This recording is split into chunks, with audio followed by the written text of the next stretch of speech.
We will not be having our jobs taken away and giving to robots. We will not allow you to take away our dignity. On May 2nd, 2023, the Writers Guild of America, which represents over 11,000 screenwriters, went on strike over ongoing labor disputes with the Alliance of Motion Picture and Television Producers, the group that represents the studios and investors in Hollywood. The strike immediately halted live, late-night television and caused postponement of virtually every major movie and television show currently in production in Hollywood. Weeks later, after failing to reach an agreement, SAG-AFTRA, the Screen Actors Guild and American Federation of Television and Radio Artists, joined the WGA on strike on Friday, July 14th. Both groups held the line until an eventual deal was struck by the WGA on Sunday, September 24th.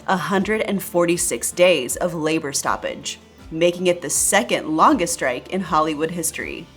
But the fight for SAG-AFTRA continues on at the time of filming this video. But this strike, in particular, was not just a win for the unions.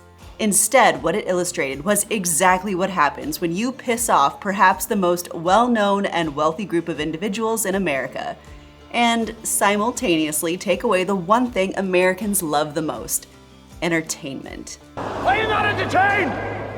Are you not entertained? Is this not why you are here? For many, this movement is one of celebration, and prompted for the first time in American history a sitting president to join the picket line with striking auto workers, stating, "You deserve what you've earned, and you've earned a hell of a lot more than you're getting paid now." From Amazon to Apple, Chipotle to REI, Starbucks to Trader Joe's, workers are organizing at some of the most well-known companies in America, and in industries previously thought ununionizable.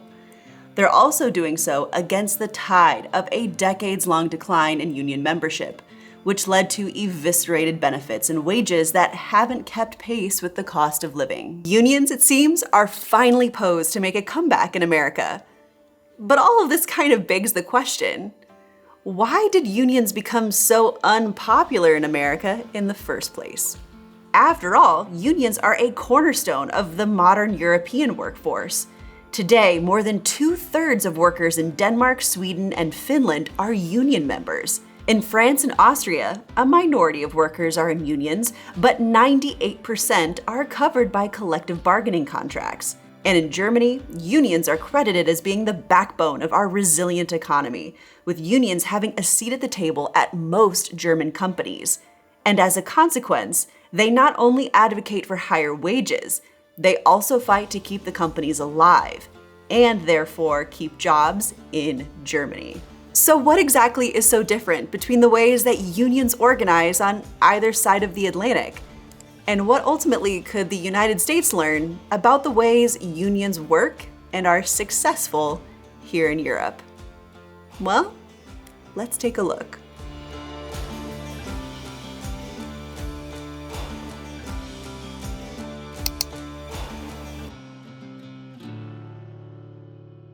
Today's video is made possible by our supporters on Patreon.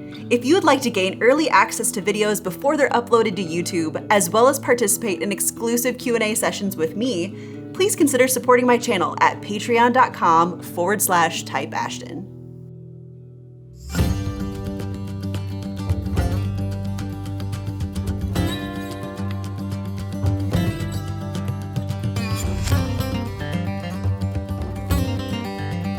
The model of unionizing that dominates American labor, familiar from movies like Norma Rae, has been in place since the 1935 National Labor Relations Act. Because unionization happens in individual companies and workplaces, the system is known as enterprise-level bargaining. And if you're covered by an enterprise-level union contract, well, it probably works pretty well for you. Unionized workers in the US enjoy significantly higher wages and better benefits than non-union workers, and have greater recourse if they're being mistreated by their employer. The problem is that as unions shrink, fewer and fewer people get those benefits, and that's partially due to the structure of the enterprise-level bargaining system itself. It creates all of these perverse incentives for employers to oppose workers trying to join the union. Unions get higher pay for their members by demanding money that would otherwise go to shareholders and executives. And so those shareholders and executives have every reason to fight union drives, including through intense and often illegal tactics like calling mandatory meetings where workers are subjected to anti-union arguments, and threats, including threats to close the plant or eliminate jobs. But perhaps an even bigger reason for the decline of unions overall, rather than just simply looking at the resistance from the corporations themselves, is that traditionally, unionized companies in the United States have added fewer jobs over time than their non-unionized counterparts. Far from a resurgence, the share of American workers in a union has continued to decline. Last year, the union membership rate fell by 0.2 percentage points to 10.1%, the lowest on record. And that was the second year in a row that the union rate fell. Only 1 in 10 American workers are actually now in a union, down from nearly 1 in 3 workers during the heyday of unions back in the 1950s. But don't get me wrong, there's actually also data that suggests that all of the fanfare that unions have recently got in the US media might not all have just been hype. For one, the absolute number of American workers in unions did, in fact, grow in 2022 by approximately 200,000. It's just that the number of non-union jobs grew faster. The National Labor Relations Board saw 2,510 union representation petitions filed in the fiscal year of 2022, a 53% increase over the previous year. Now, that's hardly a game changer, but heck, it's something. But overall, the decline in unions actually does have a few different causes that we can look to. One, unions are most successful in now stagnating or shrinking industries like manufacturing and transportation. And 2, investors are less willing to put money into firms where unions capture some of their profits. And 3, unions increase labor costs for employers who respond by hiring fewer workers. But in contrast, European countries, and quite honestly, most rich countries outside of the United States, have found an ingenious way around this. Rather than looking at enterprise-level unioning, unions there not only bargain at the company level, but at the sectoral level, negotiating for all workers in a particular industry rather than individual companies or firms. In France, for example, an employers' federation representing restaurants will negotiate with a union representing all restaurant workers. They reach a deal, and then the government extends that deal to cover all restaurants and all restaurant workers. Everyone in the sector enjoys the pay and benefits that the union got employers to agree to. Because every company, no matter how many of its employees are actually in that union, has to abide by the same pay and benefit deal. Companies then have less incentive to discourage union membership. Firms with more union members don't have any competitive disadvantage relative to firms with fewer. They're all paying the same wages and offering the same benefits. And employment growth doesn't necessarily vary among firms based on how many workers are in unions. So there's no reason for union membership to decay as firms with more union members do worse. Now, if I'm going to be realistic here, a union of fast food workers petitioning to get even wages and benefits across all restaurants in the United States is pretty impossible, particularly at the national level. But the recent fights across the US for a $15 minimum wage in states like New York, Connecticut, and California does illustrate that a path to sectoral bargaining could be successful at the state level. Now, there are actually some nuances here, but those states that actually did successfully petition for a $15 minimum wage did so by implementing something called a wage board, something that's actually not so common anymore, but actually dates back to the Great Depression. In California, this was facilitated in September of 2022 when Governor Newsom signed AB 257, the Fast Food Accountability and Standards Recovery Act, which establishes a 10-member fast food council within the state's Department of Industrial Relations. And wage boards, like the one working in California, have the authority to mandate pay scales and benefits for whole industries, after consultation with businesses and unions.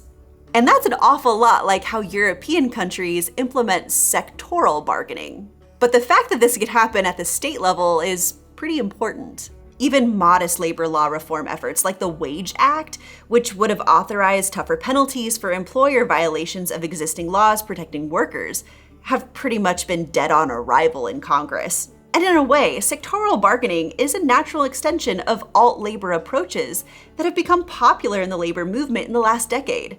And if we look at unions, specifically sectoral bargaining, it could actually be a really interesting tool in order to achieve better political and economic equality.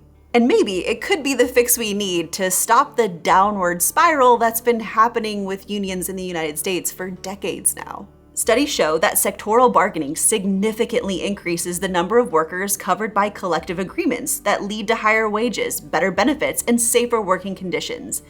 As the researchers at the OECD explain it, collective bargaining coverage is high and stable only in countries where multi-employer agreements, i.e. at the sector or national level, are negotiated. In addition, researchers find that sectoral bargaining also helps close pay gaps for women and people of color, and significantly reduces economic inequality. Sectoral bargaining incentivizes companies to compete based on greater productivity rather than lower pay, because it sets higher compensation floors and encourages employers to provide similar pay to workers who do similar jobs. Broad-based bargaining can also reduce employee turnover, promote workplace collaboration, and incentivize worker training. The international evidence is pretty clear. Strong unions and collective bargaining frameworks are the best tools for delivering decent pay, better work conditions, and stable jobs. But there are actually a lot more other benefits beyond just better wages, and those actually have to do with the benefits themselves. I expect the government of Prime Minister Edouard Philippe, working with trade unions and employers, to rapidly reach a compromise. While sectoral bargaining could offer US unions a way out of the abyss, it has its limitations. 98% of French workers may be covered by some kind of bargained contract, but only 7.7% of French people are actively enrolled in a union, an even smaller share than in the United States. And this low membership means that unions can't always negotiate the best deals. A significant share of sectoral contracts in France specify minimum wages that are actually lower than France's legal minimum, meaning they have no practical effect. It also hampers unions' abilities to know what workers really want, and makes them reliant on the government to extend deals, and weakens the union's financial standing because few members are around to pay those dues. However, there could be a surprisingly simple plan to get around all of this. You just kind of gotta look northward. In some Nordic countries, they implement something known as the Ghent system, after the Belgian town where it originated. And it works by essentially letting unions run the unemployment insurance system, using subsidies from the government. Today, the Ghent system is a key part of how Sweden, Denmark, Finland, and Belgium have achieved the highest union membership rates in the developed world. In the United States, unemployment insurance is funded through taxes on employers, jointly administered by the federal government and the states. But in other countries, you are required to actively walk into a union office and sign up in order to receive those benefits if you lost your job. That put workers in close contact with unions and encouraged them to join. And research shows that letting unions run benefits like unemployment insurance benefits everyone. In Europe, one study from 2005 found that 85% of unemployed people in Denmark and Sweden collected unemployment insurance, compared with only 20% of jobless workers in the United Kingdom and 47% of jobless workers in Germany. And in the United States, unions and worker centers do have a proven track record of representing workers' interests and helping them navigate the often complex and burdensome processes of applying for benefits. This is particularly true for less educated workers and Black and Hispanic workers who, when unionized, are able to access unemployment benefits at similar rates to those of their more advantaged counterparts.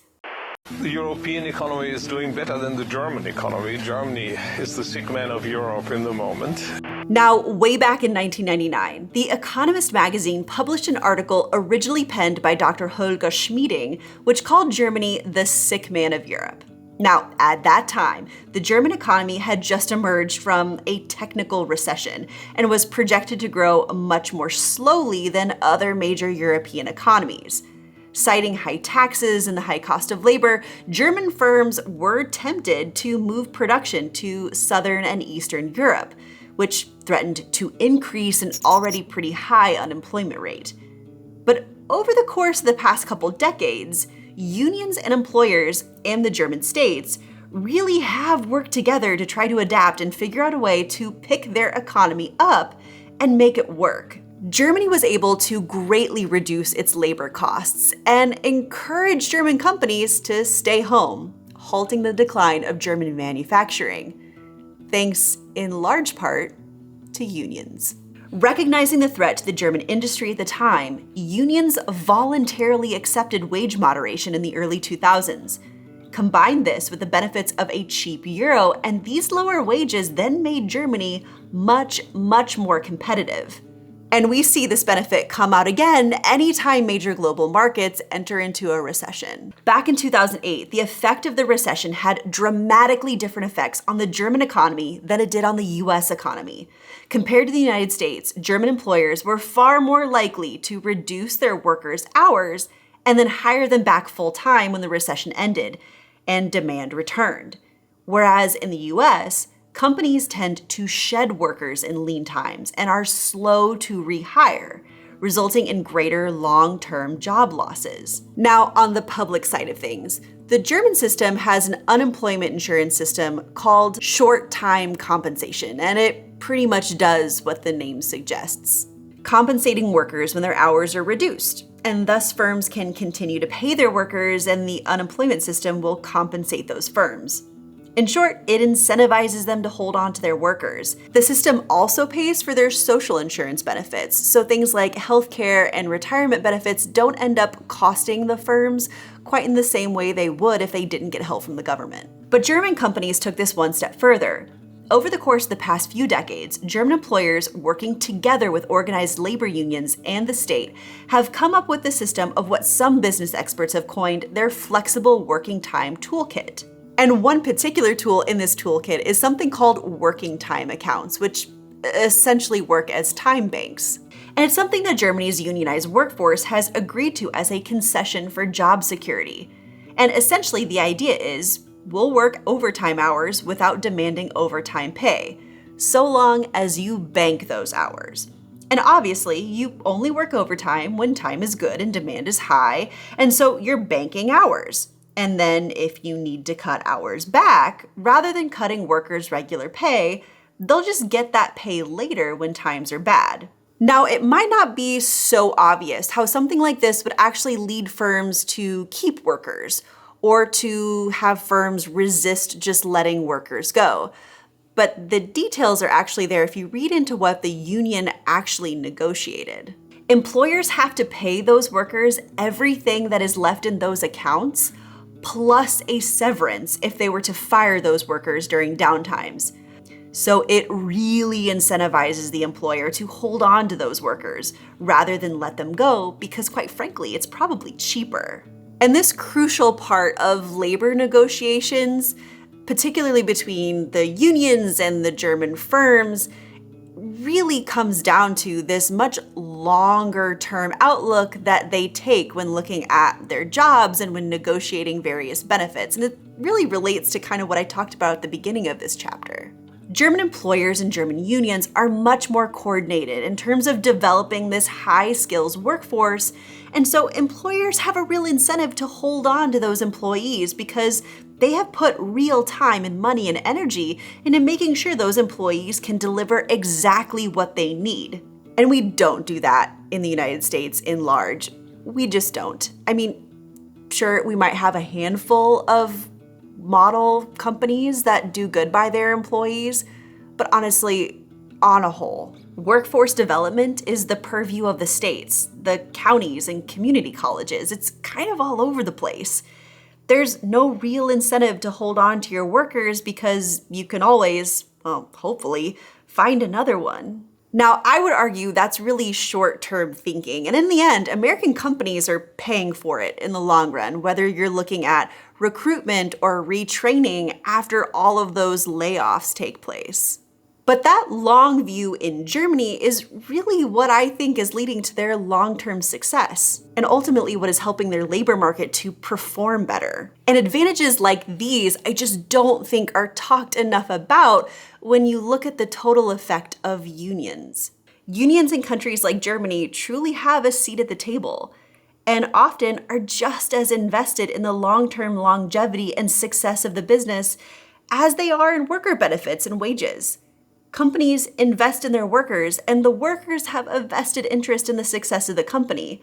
They want to keep their jobs in Germany, so they work together. Now, I've actually talked about this in a couple of other videos, but I can't help but think that the big reason why German workers report greater satisfaction with their employers, report higher productivity, and stay at their jobs for longer tenures all has to go down to the better working conditions and better working relationships that they have with their employers, all thanks to unions. But I would love to hear from you down in the comment section on what you think the role of unions have been in the overall workplace and workplace conditions that you've experienced in your home country. There isn't a one-size-fits-all solution when it comes to unions and worker benefits and ultimately the labor market. So with such different variations between different countries, I think this could be a really interesting discussion for us to have down in the comments of this particular video. So please, let me know what your experiences have been like. I really look forward to reading them, as always. And if you enjoyed what you saw today, please be sure to hit that thumbs up button. It really goes a long way towards helping this channel. And for more content from Type Ashton, hit that subscribe button. So, I'll see you next Sunday. Tschüss!